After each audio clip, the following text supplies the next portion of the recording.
Good afternoon, everyone, good afternoon, everyone, and happy Monday. Welcome to 12 News Now. I hope that you are having a great day out there and a great start to your week. And I hope that you all had a great weekend as well, too. Right now, we are looking at our tower cam over the city of Richmond. As you can see, we're having a beautiful day out there so far. Some sunny skies out there with some clouds coming into our area. I know it is also very windy out there as well, too. I'll be sure to check into our latest weather forecast here in a little bit.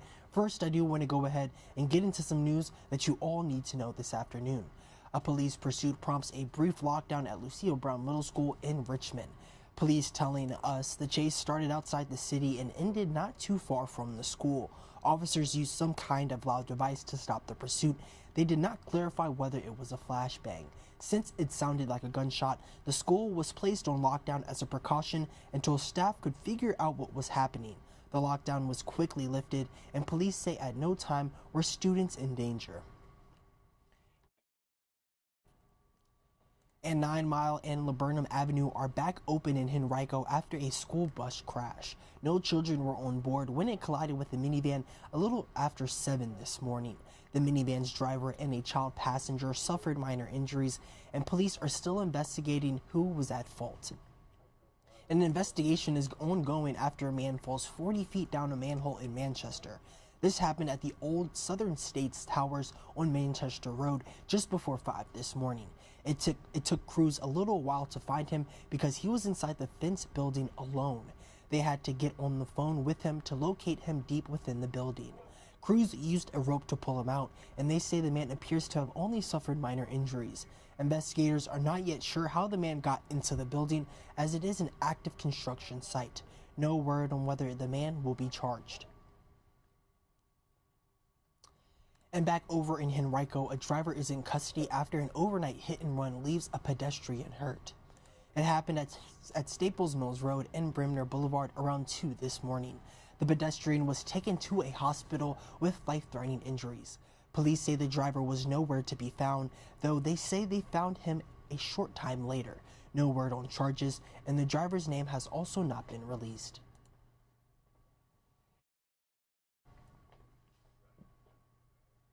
At least half of the top government donors to UNRWA, the United Nations Relief and Work Agency for Palestinian refugees in the Near East, have announced they will suspend funding to the organization amid allegations introduced by Israel that some of its staff members were involved in the October 7th attack. 10 out of 20 of UNRWA's top government donors in 2022 are among those who have announced they are halting funds. They are the United States, Germany, Switzerland, Canada, the Netherlands, the United Kingdom, Italy, Australia, France, and Japan. The EU is the largest donor to UNRWA's not to announce that it is suspending aid. The European Commission said Monday it will determine upcoming fund decisions following an investigation into the allegations brought by Israel, adding that no additional funding was due to UNRWA until the end of February.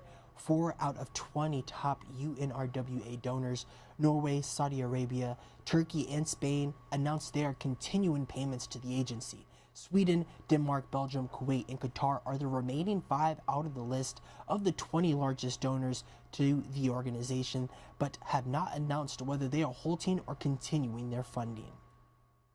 And this week, the Senate hopes to move forward on a major immigration and border deal. A bipartisan group of senators is still ironing out the details. It would reportedly give the White House the authority to deny asylum seekers when migrant crossing surpasses a certain number. Current U.S. law allows most migrants to request asylum even if they enter the country illegally. Even if a deal is reached in the Senate, it still faces an uphill battle in the Republican-controlled House, with former President Donald Trump also urging GOP lawmakers to vote against it. And Richmond's mayor is gearing up to deliver his State of the City address this week. LeVar Stoney is expected to speak about the plans he has for the city and review the issues faced in 2023. It starts at 7 p.m. tomorrow at the Science Museum of Virginia, and there's also a reception beforehand at 6 p.m. Since Stoney is running for governor, this could be his final State of the City address. And today in the General Assembly, lawmakers will take up some more gun control bills. This includes a bill that would allow a gun owner to be charged if a child uses the weapon to hurt someone or if the child brings the weapon to school. Another bill would prohibit anyone under the age of 21 from buying a gun. Another would ban people from carrying concealed handguns at any restaurant that serves alcohol. Lawmakers will also look at a bill that would create the Prescription Drug Authority Board, which aims to protect people from the high cost of prescription drugs.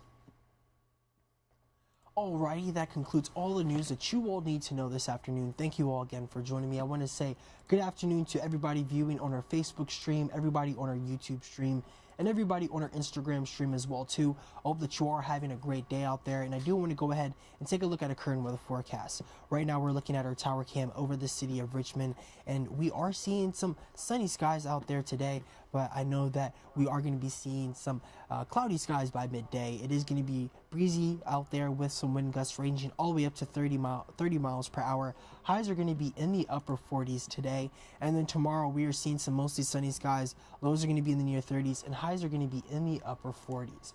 I do want to go ahead and load in a couple of our other weather maps too, just so we can see what our other Central Virginia viewing areas are looking like today. Sorry, they don't have a map up for that one, nor that one. So right now we're just taking a look at our 24/7 weather stream. You can always access this online through our app as well too, so definitely go ahead and utilize this. Make sure you download our 12 First Alert Weather app on your phones, and also too, don't forget to download it on your Apple TVs and your smart TVs as well too. It's a great tool to have, especially if you have any plans out there and you're scared that the weather might impact that. So definitely go ahead and utilize that. Be sure to join us coming up at First Look at 3. We'll have some more news and weather for you all, and be sure to join us then, and be sure to join me back here tomorrow morning at 9 a.m. I have some more news to get your morning started. But I do want to thank you all again for joining me. I hope that you all are having a great day out there, and I hope to see you all back here tomorrow morning at 9 a.m. for some more 12 News Now. Have a great one, everyone.